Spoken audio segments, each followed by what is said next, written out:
What's going on, guys? I'm back with my 25 Days of Christmas Marathon, and today we're going to be doing one of my new favorite Christmas films of all time, Better Watch Out.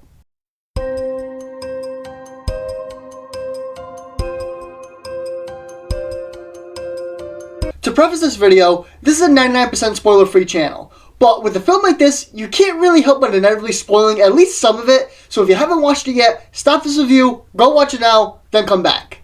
So off the bat, Better Watch Out is criminally underrated as a film alone, never mind a Christmas film.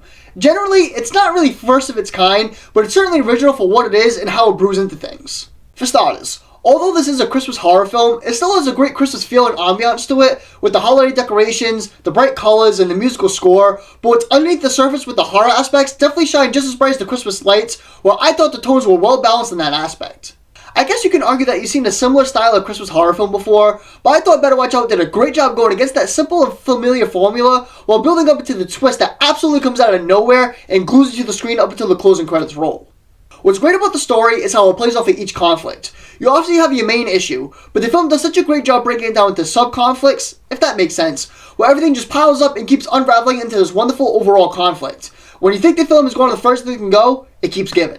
The film goes from a home invasion film to basically a home imprisonment film. They're just piling on more conflicts on top of each other, but they all mesh together super well and just adding on to that main plot. Better Watch Out was just chock full of jaw-dropping moments, doing such a good job building this natural tension. Now, Better Watch Out certainly had a good base to kickstart a good film, but where it takes the leap from good to great is with the characters. One thing that I found pretty cool about the film is that it had a cool mix of the, I've never really heard of this guy before, mixed with the, oh, I've seen this guy, he's in this film. So it wasn't necessarily a star-studded cast, but certainly very competent at that. There was just great character work from our three main characters, but more so out of our two main leads in Olivia DeJonge and Levi Miller. All three of them do such a good job playing off one another, giving some pretty believable performances, but the main squeeze of the entire film was definitely Levi Miller.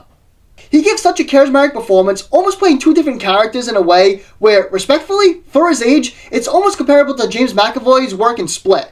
He is such a menacing antagonist, having these great layers to his character and performance, where as the film progresses, he always slips deeper and deeper into that psychotic mindset. And as I already mentioned, Olivia DeJonge does a great job as well. Miller is certainly the cream of the crop, but she certainly holds her own and carries her weight as the main protagonist, while not being overshadowed by the great work from Miller. I really appreciate the style of dialogue and the way she delivered her lines. I thought it was very clever the way she was really testing the psyche of the antagonist, just overall doing a great job playing off one another. Although I absolutely adore this film, it doesn't come without at least a few flaws. For starters, in any style of film like this, they almost always run into some logic issues. There are some things you can kind of turn your cheek to, but at the end of the day, what really was the endgame for our antagonist? You also need to question how things sort of got overlooked towards the end as well, but I guess that's why they ended in a cliffhanger, to hopefully answer some questions in a sequel. And I'm not really a sequel guy, but I need a sequel to this one. And really, outside of some nitpicks, my last issue comes from the rewatch value.